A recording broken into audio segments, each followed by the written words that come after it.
ആ ഒരു നിമിഷം വരെ ഉണ്ടായിരുന്ന ഒരു വേടൻ്റെ അടിച്ചു പൊളിച്ച് പരിപാടിയൊക്കെ ചെയ്തു വന്നിരുന്ന ഒരു വ്യക്തി, ഇപ്പം ഞാൻ പലപ്പോഴും പറഞ്ഞു, ചിരിക്കുന്നത് അധികം സ്ഥലങ്ങളിൽ നമ്മൾ കാണാറില്ല. അവൻ ചിരിക്കുന്ന കുട്ടികൾക്കൊപ്പം നിൽക്കുമ്പോഴും സ്റ്റേജിൽ കയറുമ്പോഴുമാണ്. ആ ചിരി കാണികളെ ചിരിപ്പിക്കേണ്ടത് കൊണ്ട് മാത്രം ചിരിക്കുന്നതാണ്, അല്ലാതെ അവൻ്റെ മനസ്സിൽ അത്ര സന്തോഷമുള്ളത് കൊണ്ടല്ല.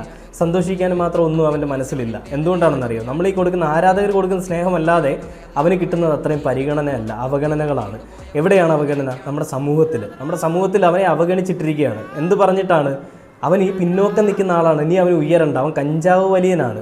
ഇപ്പോഴും പലരുടെയും കമൻറ്റും കാണും, അവൻ കഞ്ചാവ് വലിയനാണ്. കഞ്ചാവ് വലിക്കുന്നവൻ എന്തിനാ ഇത്ര പബ്ലിസിറ്റി എന്ന്?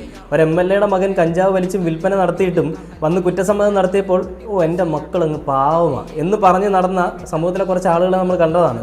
അയ്യോ, അവൻ കുറ്റസമ്മതം നടത്തിയില്ല, അവന് നന്നാവൻ്റെ അവസരം കൊടുക്കുക. അതേ ചിന്താഗതി വേടൻ്റെ വിഷയം വന്നപ്പോൾ നേരെ മാറിയിട്ട് അവൻ കഞ്ചാവ് വലിക്കാരനാണ്, ഇവൻ എന്തിനാണ് ഈ ഒരു അവസരം? അപ്പോൾ നാളെ ഞാനും കഞ്ചാവ് വലിച്ച് എങ്ങനെ ആവുമെന്ന് സ്വന്തമായിട്ടൊരു ഐഡൻറ്റിറ്റി ഉണ്ടാക്കി